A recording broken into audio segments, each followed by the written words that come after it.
And you did propeller type planes or jets or? Well, a typical extra program would be that one that's the second picture up there. I don't know where Yeah. you want to take a picture of it? Yeah, that's a strange looking plane a little bit. Okay.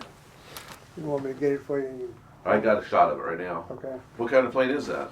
That's a B-29, and these are two F-84s, okay? And this is a rigid wingtip coupling right here. Okay. Now this man right here, Bud Anderson, is a rather famous fighter pilot. He has 16 and a quarter victories. And he was flying this airplane right here, and I was flying this airplane right here, the B-29. And they hooked up in flight, and John Davis was flying this airplane, and they hooked up in flight, and then we flew around. The reason you were doing this thing is you were trying to figure out a way to get the fighters to the target. The fighters were limited in range, and you wanted to take them to the target, and then they could fight, and then you could take them home. And the flight control situation in that situation is very unusual, because with them out on your wingtip like that, and incidentally, extending the wingtip on the thing is the aspect ratio. And aspect ratio is in the numerator of the range formula. And theoretically, you could carry those fighters for no penalty. And it damn near worked out that way. It was very, very low penalty as far as the drag on the B-29. But you had a control situation there that was very unusual. And I'd say, let's turn to the left. And so the elevators on the fighters turned out to be U ailerons, meaning they could overpower you, see? And so they would go with me, and on the second flight, sure enough, I said, let's turn to the left. And the airplane turns to the right. And I said, all right, you smart aleck. What do you want to do now? So they were in cahoots. It's hard to connect them on the end when they're flying, isn't it? And it turned, well, the hookup deal is a real challenge. I'm not going to go into that detail, but it's a real challenge. They have a cone on the wingtip, and they have to put a probe in it. And the process of doing that on the B-29, when they get the wingtip real close to your wingtip wants to raise, and so you're pulling in an aileron like that to keep him from pulling it up, see? And then when he gets hooked up, he can pull on his elevator and he can lift your wing. And it turned out that after I left the program and after Bud left the program, they continued to do it, and they were trying to engage an autopilot out there, and they had a hard over on the autopilot, and it broke a wing off the B-29. And one fighter and all the airplane and the B-29 crew all went in. How fast were you going when you were trying to do a hookup with those typically? Oh, 250. Wow, that's pretty crazy. Did they change the name of the plane once you got all of them, or is it still B-29? It was still B-29. So that program never did go into production. But they had another one where they put a fighter in the bomb bay of a B-36. And Bud did that one too, and that was a photo airplane, and you could take him up there and you could take pictures and you could bring him home. And that went into production. That piggyback concept is what the X-1 did too, right? That's right. So it got to a certain spot. He dropped them out. We dropped them, and the X-15. And so you, how many different kinds of planes were you involved in the testing program then? Oh, I never counted them. B-45, B-46, B-48, B-47, of course. Must have been an exciting time for you. It was a golden days of flight test. Now, were you still in the service at that point? That's right. So you worked for the government in the Air Force then? That's right. So by that time, was it the Air Force then? They called it Air Force? Yes, it was the Air Force after 1947. Then do you remember when the space race started kicking in? Oh, yes, very definitely. A lot of the test pilots went into becoming astronauts. That's right.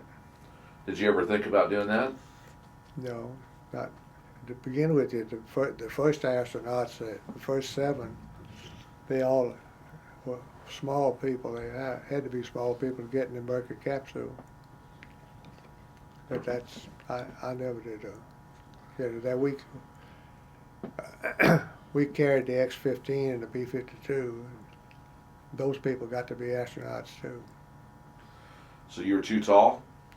I was too big for the first thing, but How was it like working with Chuck Yeager and Bob Hoover type people? fine. Now did you guys have? I saw that movie, The Right Stuff. Did you see that? Mm. Was that sort of like the way it was? Yeah, well, actually, the real truth was better than they had in there. For instance, that deal that they had with the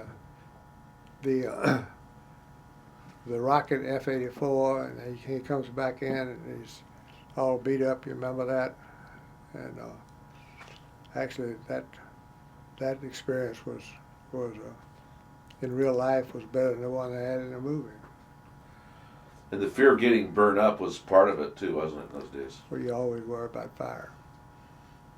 You had big engines in small quarters. Mm-hmm. And that was when the jets, they were just trying to figure out jets in a way. That's right. It was the early days of the jet aviation. That was the biggest advancement in aviation that after the Wright brothers to today, in my opinion. Now, when Chuck Yeager broke the speed of sound, what was it like when that happened for you guys? Well, it was classified at that particular time, and but that opened up a barrier that a lot of people thought you couldn't do that.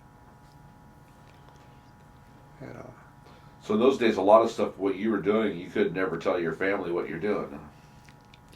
Not too much of it, but on that thing, and that particular thing, the fact that he'd gone supersonic, they kept it classified for, well, I don't know, a couple of months, I guess. So how long did you do that kind of work? Well, I did it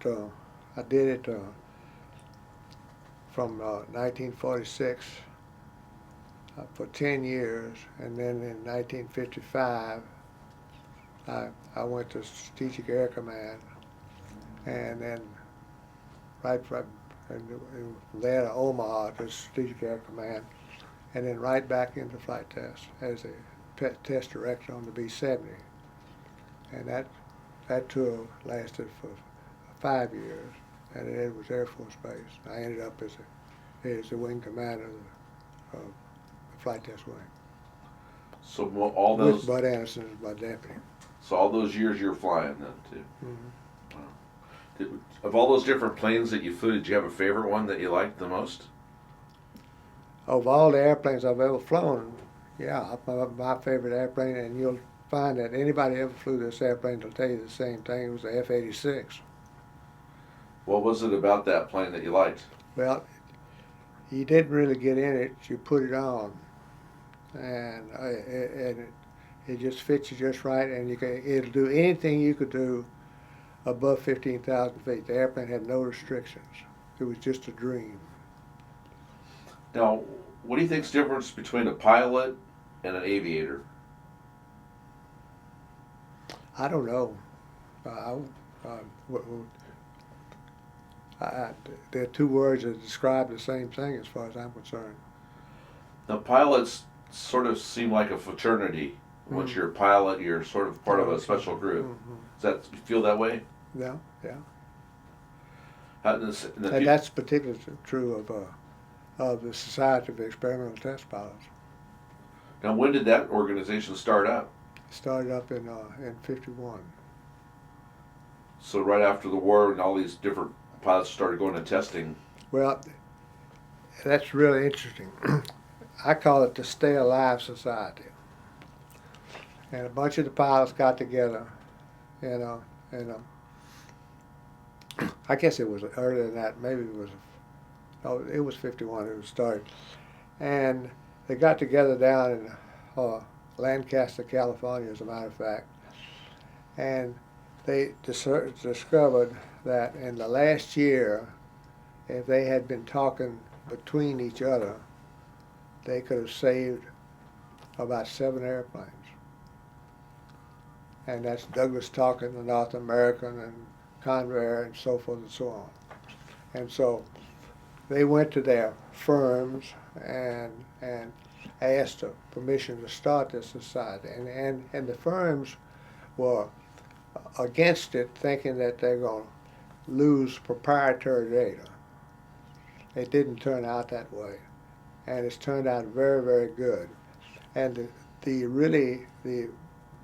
value of the Society of Exterior Test Pilots is not in the papers they make, but it's in the ability to talk to the other man, and in the bar, in the halls, and talk to that man that's flying this airplane that looks like your airplane, and about your problems. And it's been very, very good.